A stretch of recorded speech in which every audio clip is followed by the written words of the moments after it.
The time to start strengthening your relationships is right now. Hi, my name is Donna, and I want to talk to you about an article that I recently read in AARP.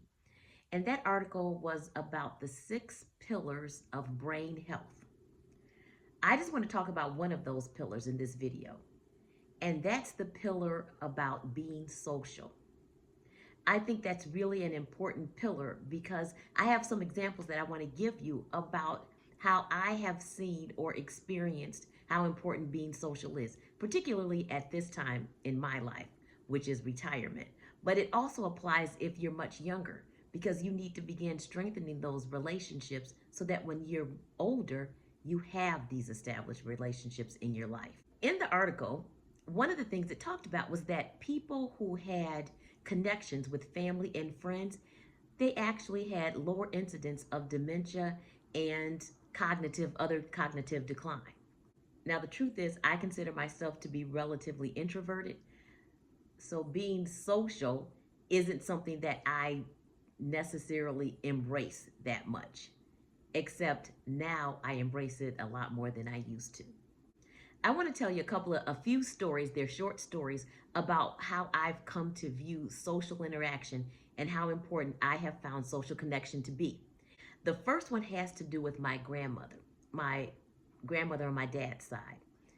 When she was working, we never noticed anything that was going on cognitively with her. She was doing fine.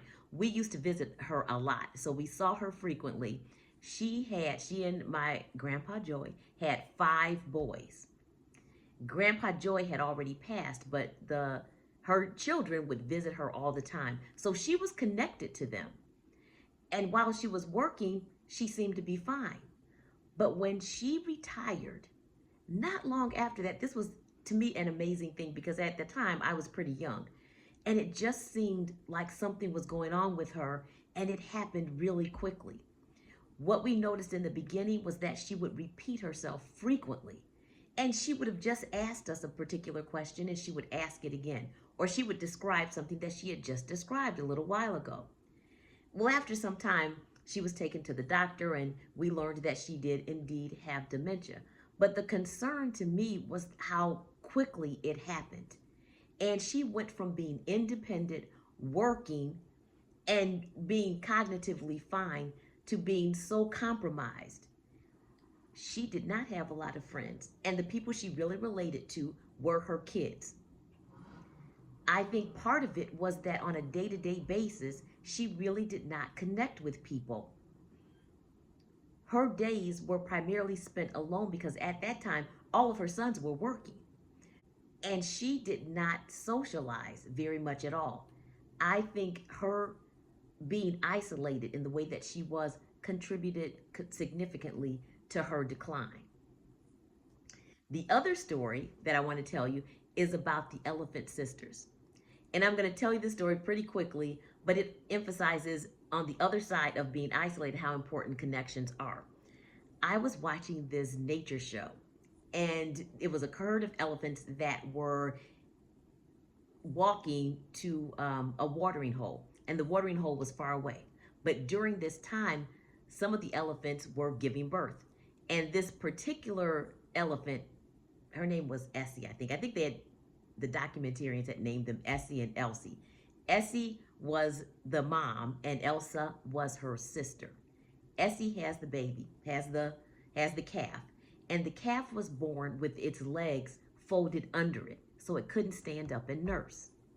Well, the mother, Essie, and her sister Elsa kept trying to get the elephant to stand up, and the herd surrounded them. They kept touching the baby. It was like they were trying to urge this baby to stand up because instinctively these elephants needed to keep moving.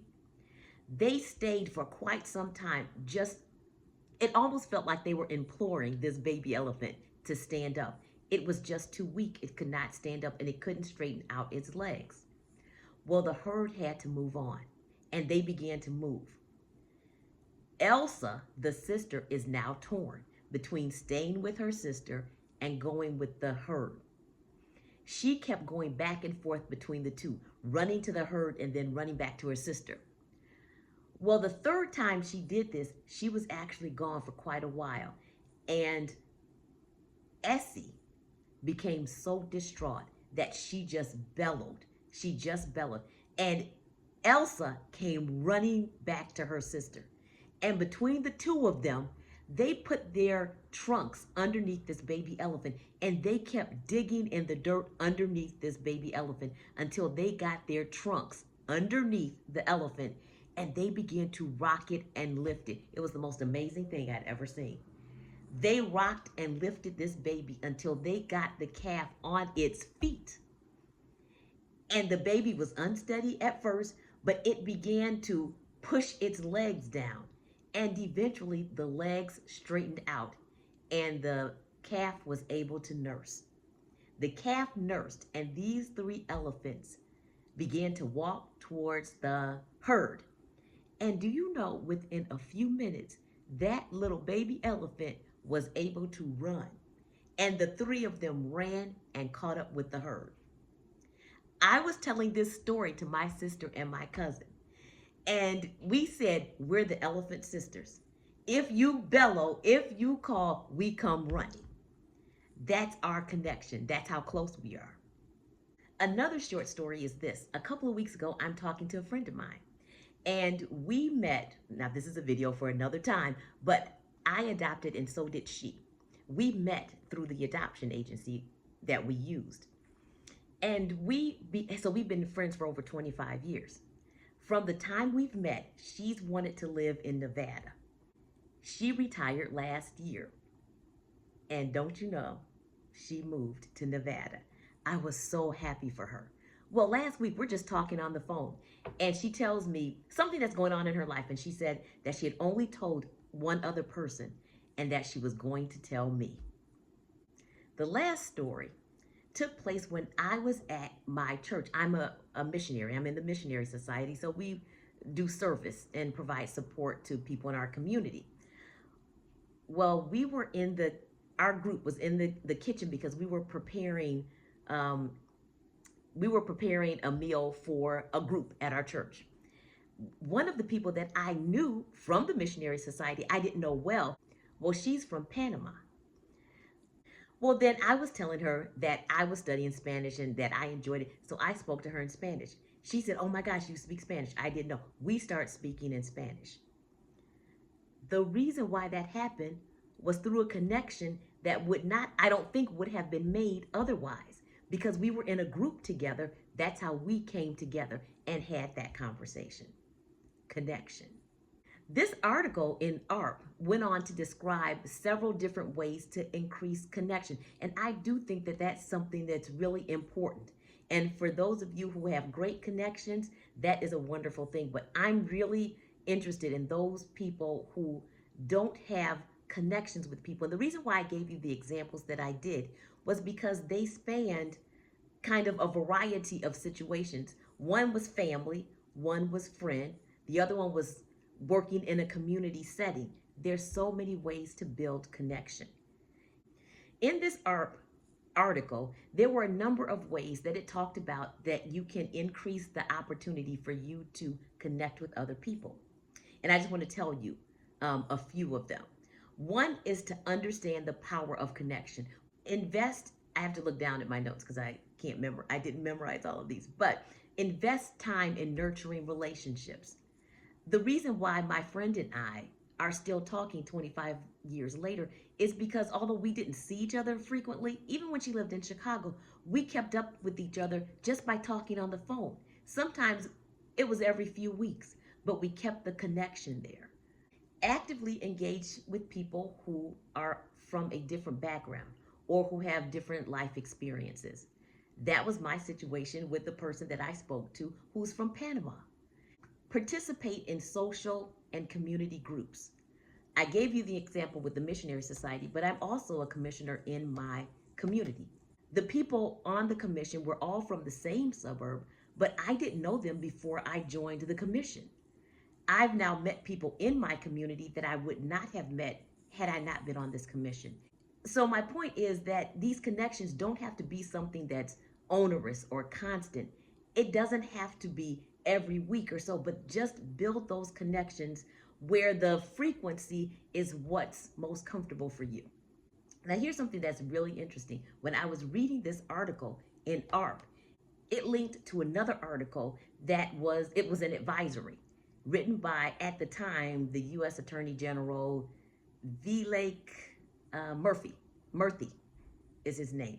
Anyway, when he became Surgeon General, he traveled the country because he wanted to find out from Americans what their concerns were. What were these public concerns? Because advisories are statements that are written about public health concerns. So the Surgeon General wanted to find out from Americans, what are some of your concerns? When he was traveling throughout the country, he did not realize how isolated and lonely people felt. The people that he spoke to were of a variety of ages and different socioeconomic backgrounds. But what he found was prevalent with all of them was a feeling of isolation. He said that he was so surprised, he had no idea that it rose to the level of being a public health concern. And that many people that he spoke with said that they felt like they were in the world by themselves, that they had to bear the burden of life's concerns by themselves, and that they felt so isolated and disconnected. And he said the word that they didn't often use was lonely, but what they were describing was loneliness. And therefore, he came out with this advisory on providing some of the answers to the issue of loneliness. And it's called Our Epidemic of Loneliness and Isolation. It's a comprehensive advisory that talks about the cost of loneliness. So I'm going to have to look down because I pulled up this article, and I just want to tell you just the introduction, part of the introduction that he gave in his statement. Loneliness is far from just being a bad feeling. It harms both individual and societal health. There is a greater risk of cardiovascular disease, dementia, stroke, depression, anxiety, and premature death when you're looking at the effects of loneliness. And he said the mortality impact of being socially disconnected is similar to that caused by smoking up to 15 cigarettes a day. So in his advisory, he writes about how to build more connected lives and a more connected society. That's how prevalent this issue is. So here's my final thought. One of the things that this ARP article also talked about being important is small talk, just saying hello to your neighbors and having a brief conversation with neighbors. Make small talk. I was talking to a neighbor not long ago. It's somebody I hadn't really spoken with before other than to say hi. But I made an effort to stop and say hi and ask her how she was doing. Well, she stops and looks at me and she says that she's not doing so well because her cat had just died. I was so sad. And I told her how sorry I was. I understood this because although I'm not a cat person, I am a dog person. And I had a dog that died. But had I not stopped, I would not have ever known that she was so sad about what had happened to her cat. And it was a conversation that was less than 5 minutes. Well, when I see her now, we have conversations. She's told me about her daughter and spending Thanksgiving with them. It just lifted my spirits to talk to her. I think connecting with people will lift yours too. I hope that you enjoyed this video. I hope that it was helpful in some way. If you did enjoy it, please like it, and I'd be delighted if you subscribed to my channel. Until next time, ciao.